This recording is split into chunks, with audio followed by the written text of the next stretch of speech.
Video vlog post number 5.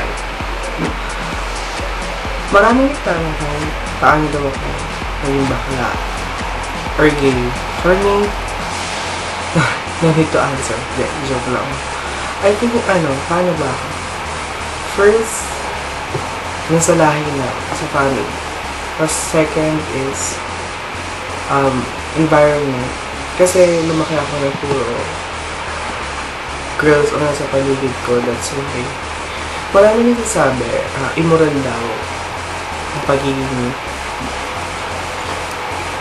But for me, it's not. Kung sino pa yung mga nag-iisip, I think sila yung mga immoral. Wala akong pinapatamaan na kahit sino. But for me, this is only an opinion. Diba sabi sa Bible is, man and woman. Pero kahit hinapin mo pa sa Bible, walang sinabi na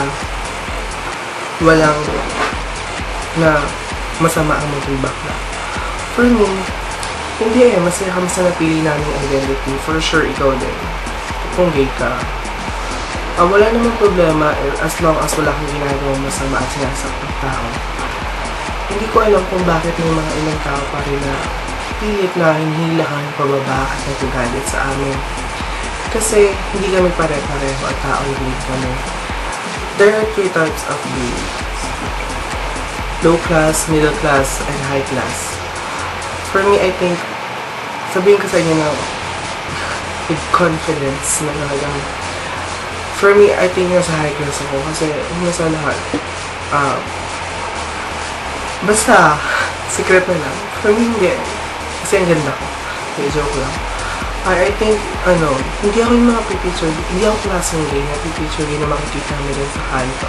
Pero hindi ako galit sa kanila. I just want to clear na hindi ako ganon. For me, in terms sa lalaki, hindi talaga ako magpapapera. Promise ko sa sarili ko. And promise ko yun sa inyo. Hindi, kasi pag sinabi kasi yung gay, yung nasa isip nila, peperahan ka lang. Pero for me, ilang beses ko na yung na-prove. Kahit tanong niyo pa sa mga ex ko, kung papakilala sila, hindi talaga. Hindi nila ako pinirahan at hindi ako nagpapapera. I just want to clear. Sa mga gays dyan, hello, come on. Parang, hindi yun ang love yung nilin for me. At para sa inyo din. Ang love kasi, yung tao na kusang mamahalin kayo kung sino at ano ka.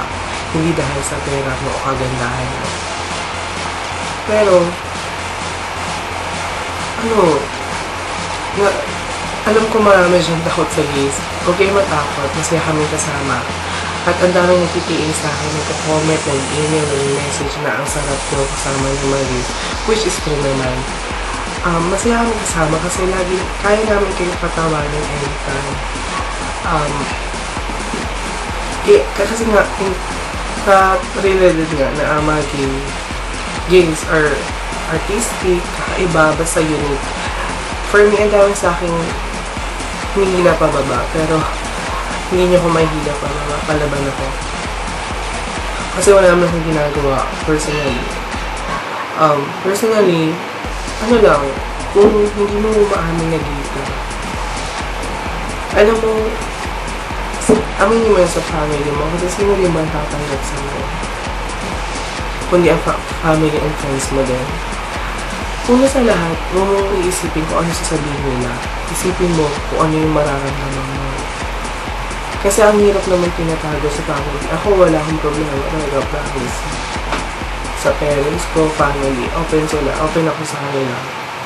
For me, masaya maging bakla kasi napaka